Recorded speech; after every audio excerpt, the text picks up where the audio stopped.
Walder standing by here. I want to bring you in, Tracy. She's a former FBI special agent and CIA officer and NewsNation national security contributor. Tracy, I mean, just terrible news that we're hearing here. I know you were listening into that press conference, and I wanted to get your takeaways because they are saying that the community there should feel a little bit more at ease. They should be able to breathe a bit easier. But right now, can you talk folks through having a person of interest in custody? How confident do you feel they are, feeling in this moment that this is the person that did this, that carried this out? Well, thank you so much for having me, Kelly. I feel that they are probably quite confident that this is the individual simply because they have lifted that shelter in place for the university and for the surrounding community. And they seem to be, at least in listening to the press conference, and rightfully so, guarded in the information that they are providing on the suspect. However, they were not guarded in saying that they felt the community could breathe a sigh of relief. And so I feel like they said that on purpose, in my opinion, and that they feel rather confident that this is the individual responsible. Can you talk us through what goes into trying to find this person that carried this out? This has been probably the last 14 hours or so, they said, since this happened. They talked about the strong presence of police on the ground there as they were trying to go through the tips. Can you talk people through maybe how many tips were coming in? How do they go about trying to find this person of interest and take them into custody? Sure. I'd say the two biggest things in this case, at least for law enforcement, were tips and what we call intelligence. I think that is the big thing that helped track this individual. This is a busy area. This is the middle of a busy city.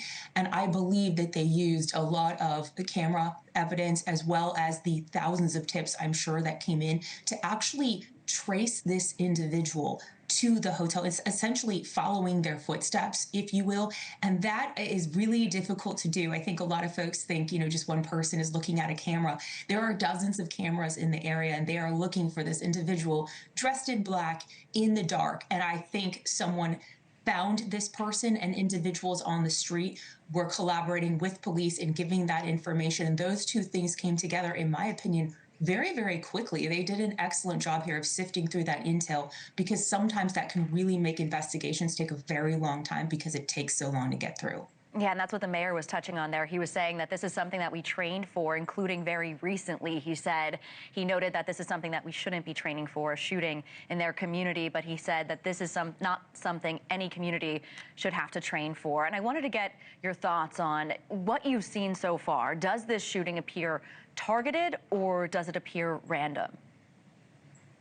In my opinion, again, I don't have any outside information. I also work at a university, and I had given my last exam on Friday, so 2 days ago.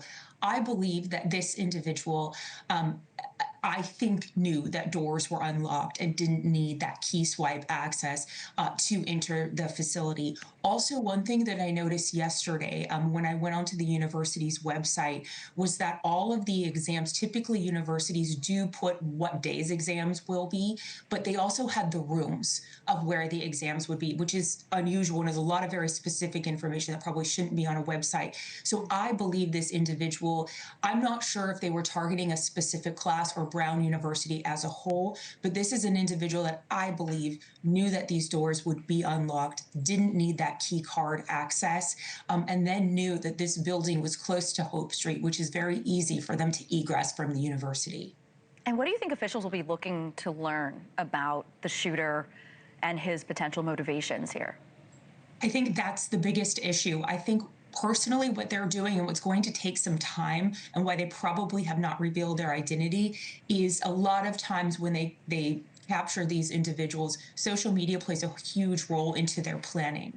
And so I think that they're doing a very deep dive into this person's social media, so Discord, those kinds of platforms, to find out how much planning took place, to see how much premeditation took place. And also, is this person talking with other individuals throughout the world, throughout the US, and coordinating something? And so I think that's the biggest thing they're trying to do, and they don't want to tip off individuals who might be trying to plan something. Yeah, and I know the police said they were not looking, at least right now, for any other suspect at this point.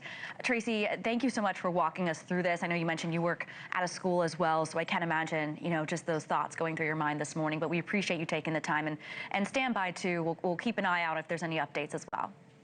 Thank you, Kelly. Thank you for watching. Subscribe below and download our NewsNation app right now on your phone, and you will get fact-based, unbiased news for all Americans.